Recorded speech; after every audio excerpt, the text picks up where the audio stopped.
بسم اللہ الرحمن الرحیم۔ السلام علیکم ڈیئر اسٹوڈینٹس، میں ہوں آپ کا بایولوجی ٹیچر اسد سلطان۔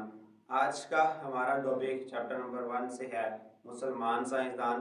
مسلمان سائنسدان کون کون سے تھے، ان کا جو ہے وہ کیا کردار ہے سائنس میں، انہوں نے کیا خدمات سر انجام دی، ان کی اہم کتب جو ہیں کتابیں کون کون سی ہیں اس کو ہم دیکھیں گے۔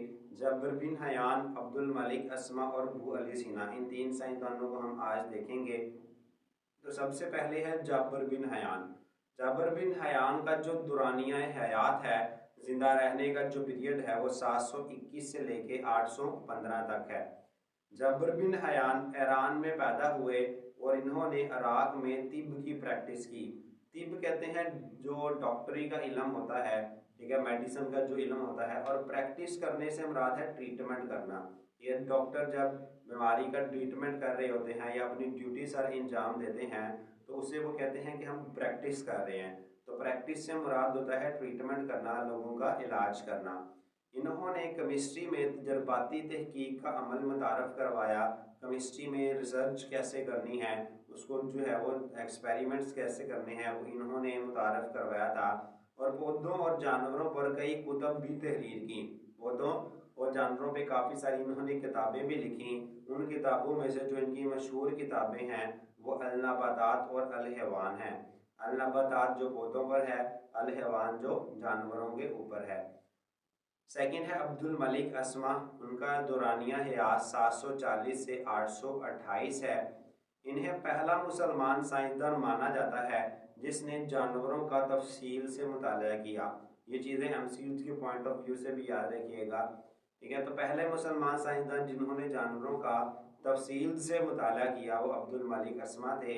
ان کی مشہور جو تحریریں ہیں، مشہور کتاب الابل، الخیل، الوحوش اور خلق الانسان۔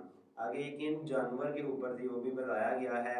الابل اونٹ کے اوپر لکھی گئی تھی، الخیل جو گھوڑے کے اوپر لکھی گئی تھی، الوحوش جانور کے اوپر، اور خلق الانسان انسان کی تخلیق انسان کے اوپر لکھی گئی تھی۔ نیکسٹ جو ہے وہ ہے ابو علی سینا۔ ان کا دورانیہ حیات 980 سے لے کر 1037 تھا۔ انہیں علم طب کا بانی مانا جاتا ہے۔ علم طب میں نے بتایا میڈیسن کا، ڈاکٹری کا جو بانی مانا جاتا ہے انہیں، ٹھیک ہے۔ تو ابو علی سینا کو مغرب میں ایویسینا پکارا جاتا ہے۔ ان کو مغرب کے اندر ایویسینا کے نام سے بھی پکارا جاتا ہے۔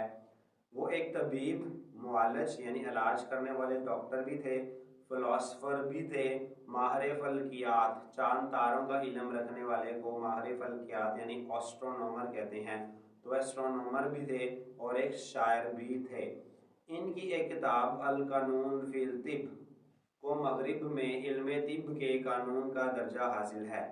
یعنی ان کی اس کتاب کے اندر انہیں ابھی ہم نے اوپر دیکھا کہ علم طب کا بانی مانا جاتا ہے، تو ان کی بہت سی کتابوں میں سے ایک کتاب ہے القانون فی الطب جو بہت بڑی کتاب ہے، اس کو علم طب کے قانون کا درجہ حاصل ہے۔